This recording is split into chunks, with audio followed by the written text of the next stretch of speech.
रातें हमेशा शांत नहीं होती। कुछ रातें अपने साथ ऐसे सवाल लेकर आती हैं जिनके जवाब इंसान तो दे ही नहीं सकता। और जब किसी विरासत में शानो शौकत से ज्यादा अंधेरा और गुनाह मिला हो तो इतिहास सिर्फ इतिहास नहीं रहता, एक अधूरी तड़पती हुई चीख बन जाता है। शाम की ढलती नारंगी धूप विंडशील्ड से छनकर आ रही थी, लेकिन कार के अंदर एक अजीब सी खामोशी थी। रुद्र और उसकी मंगेतर आरोही राजस्थान के एक दूरस्थ बीहड़ इलाके में स्थित उस प्राचीन महल राजवाड़ा ए साहब की ओर बढ़ रहे थे। रुद्र एक प्रैक्टिकल आदमी था, एक आर्किटेक्ट जो सिर्फ ईंट और पत्थर पर भरोसा करता था। उसे यहाँ एक लग्जरी होटल प्रोजेक्ट के लिए सर्वे करने भेजा गया था, लेकिन वो पिछले कई दिनों से बेचैन था। उसे रात में ऐसे सपने आ रहे थे जिनका उससे कोई वास्ता नहीं था।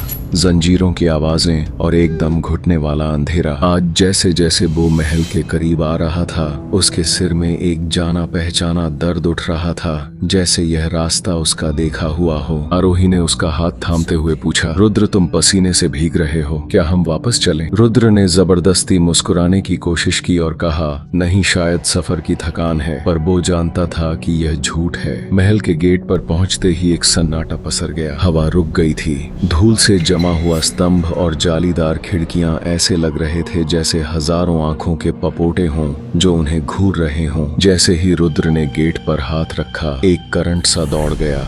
उसे लगा जैसे पत्थर ने उसकी हथेली जला दी हो। उसने झटके से हाथ पीछे खींचा। तभी छाया से एक बूढ़ा आदमी जिसकी कमर वक्त के बोझ से झुकी हुई थी बाहर आया। वो रघु काका थे। उनकी आंखों में स्वागत का भाव नहीं बल्कि एक पछतावा और डर था। रुद्र को देखते ही रघु काका जैसे स्तब्ध रह गए। वे बड़बड़ाए, वह आ गया, उसे आना ही था। रुद्र ने हैरान होकर पूछा, क्या आप मुझे जानते हैं? रघु काका ने कांपती आवाज में कहा, साहब, खून अपनी मिट्टी को पहचान ही लेता है, लेकिन होशियार रहना, यह महल मेहमानों का स्वागत नहीं करता, यह तो बस शिकार का इंतजार करता है। महल के भीतर कदम रखते ही आरोही को घुटन महसूस हुई।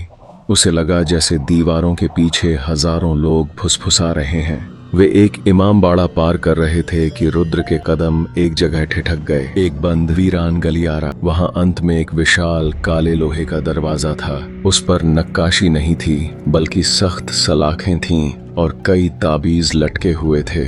उसे देखते ही इंसान के रोंगटे खड़े हो जाएं। रघु काका उनके पीछे आकर खड़े हो गए। उनकी सांसें फूल रही थीं। उधर मत जाइए, छोटे सरकार। रुद्र का दिमाग सुन्न हो गया। उसे लगा जैसे वो किसी सम्मोहन में है। उसने पूछा, इसके पीछे क्या है? मुझे ऐसा क्यों लग रहा है कि मैं उस तरफ खड़ा हूँ? इस तरफ नहीं।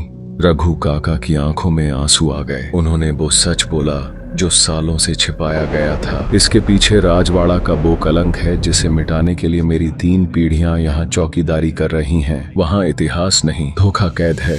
तभी एक तेज आवाज आई जैसे किसी ने अंदर से जंजीर खींची हो। आरोही ने चीख कर रुद्र का हाथ पकड़ लिया। रुद्र, ये जगह ठीक नहीं है, चलो यहाँ से। दीवार पर लगे पिक्चर को देखते हुए रुद्र पिक्चर नंबर 17 पर रुक गया। राजा विराट सिंह साहब। पिक्चर में जो आदमी था वो रुद्र की हूबहू कॉपी थे और उनकी आंखों में वही दर्द था जो रुद्र बचपन से अपने दिल में महसूस करता आया था, एक अजीब सा अकेलापन। तभी बिजली कड़कड़ाई और पूरा महल अंधेरे में डूब गया। उस अंधेरे में रुद्र के कानों में एक सिसकी गूंजी। वह आवाज इतनी दर्दनाक थी कि रुद्र का दिल बैठने लगा। भाई, तुमने वचन दिया था। यह सुनते ही रुद्र को धीरे धीरे लेकिन धुंधली सब याद आने लगा। यह यादें इस जन्म की नहीं थीं। यह उस खून की पुकार थी जो सदियों पहले उसके ही पूर्वजों ने बहाया था। वो काले दरवाजे की ओर भागा। आरोही और रघु काका चिल्लाते रहे, लेकिन रुद्र को अब सिर्फ एक ही चीज सुनाई दे रही थी, वह अधूरी पुकार। दरवाजे के पास पहुंचते ही हवा बर्फीली हो गई। आवाज आई, रुद्र नहीं, रुद्र नहीं, विराट। जैसे ही उसने दरवाजे को छुआ, दरवाजा ऐसे खुला जैसे सदियों से बस इसी स्पर्श का इंतजार कर रहा हो। रुद्र अंधेरे में खींच लिया गया। रुद्र देखता है वह कमरा नहीं, एक काल कोठरी थी। हवा में जंग और सूखे खून की महक थी। वहाँ कोई भूतिया चेहरा नहीं था बल्कि फर्श पर एक कंकाल पड़ा था जिसके सीने में एक शाही खंजर अब भी धंसा हुआ था। कोने में एक धुंधली आकृति सिमटी हुई, युवराज विराट की आत्मा। उसे समझ आ गया कि वह उदास क्यों रहता था। रुद्र की आंखों से अपने आप आंसू बहने लगे। उसने कांपते स्वर में पूछा, मेरे साथ ये क्यों हो रहा है? आत्मा ने सर उठाया, चेहरा दर्द से भरा था। मेरे अपने भाई, क्योंकि तुम उन्हीं के वंशज हो जिन्होंने मुझे यहाँ दीवार में चुनवाया था और मुझे इस अंधेरे में तड़पकर मरने के लिए छोड़ दिया। तुम्हारे परदादा ने सत्ता के लिए मुझे यहाँ दावत पर बुलाया और आत्मा की आवाज भर्रा गई। आत्मा ने कहा, मुझे मुक्ति पूजा पाठ से नहीं मिलेगी, मुझे न्याय चाहिए। रुद्र घुटनों के बल गिर गया। उसे एक भारी गिल्ट महसूस हुई जो उसकी अपनी नहीं थी। दुनिया को बताओ कि मैं भागा नहीं था, मुझे अपनों ने मार दिया था। आरोही रो रही थी और रघु काका से विनती कर रही थी। रघु काका ने एक भारी सांस ली। मेरे दादा उस वक्त वजीर थे, उन्होंने पाप में साथ दिया था।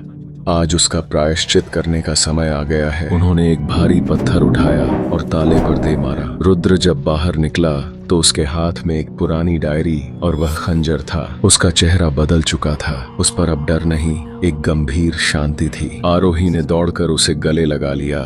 रुद्र ने कांपते हाथों से उसे थाम लिया, जैसे उसे यकीन न हो कि वह जिंदा है। सब ठीक है आरोही? रुद्र ने धीमे से कहा। उसका इंतजार खत्म हुआ। कमरे के अंदर वह कंकाल और काली परछाई धीरे धीरे सुनहरी रोशनी में बदल गई।